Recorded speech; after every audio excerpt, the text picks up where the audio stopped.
nu seente dubbiin fakku suutaan nu seente dubbiin fakku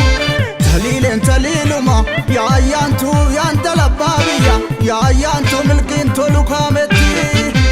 horoo waan horeefduma wal barbaaduun odaa jala teenyeeti hamma jiisaa dhalootatti deebisa.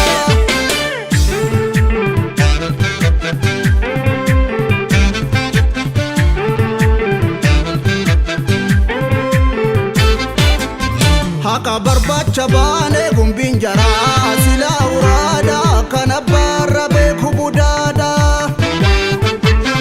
gatachitee hin boo'in tiksi ulfina baatu namni dhugaa gargar hin kaatu bar tokko gaara baate bar tokko moo ni gaara roofta sirba giddi kijiba machoofta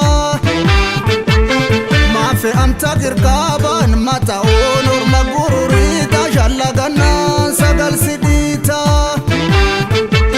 shakkar moggaatti baasu lafa dhamnaan eessa jiraatu anta boruuf bulu har'a nyaatu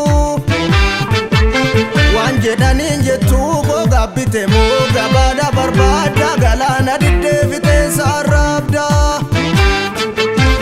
alagaan oqeetti nu roorrisa saba koora akkamittan callisa quba nyaachaa hafta waliifili jajjabeessa seera makkoobili mala baasaa hinciisu guddaan arba walitta saasaa sabni qoodame garba ka'aa wal kaasaa of eeggachaa sirba deebira saasaa akeekkachaa sirba jimme yo jimme yo jimme yo salaaladhu oromoon sabaa oromiyaan biyya walabaa jaarachuu wayyaa kana beeka tana beeka jimme yo ani waa arge kan qawwee qabu kan tokkummaa qabu kan dinagdee qabu kan hayyuu qabu kan goota qabu saba saafala injifannoon gala kana beeka tana beeka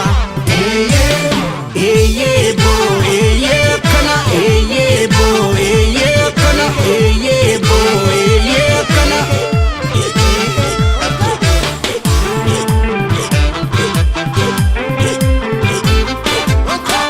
garaan jibba bare jaalalatu hin madabu dhugaa nama rare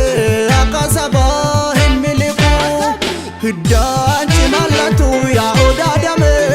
rarra'u kunoo gubate ka namni waan ormaa dharra'u yaa shimbirroo roge gugattuu nanaa kee kun faarri moogaa kaan sibiraa soge hin mugii manaa kaan bosonaa cooka herreega moo irreef tumsitee furuuf kuula shan ol gatta abjuu iddoon irreef bulchitee buluuf fuula na dhoowwatta wal fura waa furu hin dhoksin majii of dhabaa wal labaa goota dirree falmoo hin jaji wabii ilmaan sabaa jimme yo gungumi gumaa gaaddisa jigee beerri caffeetumaa itituu didee si magandawwee lagatte qawwee jimme yo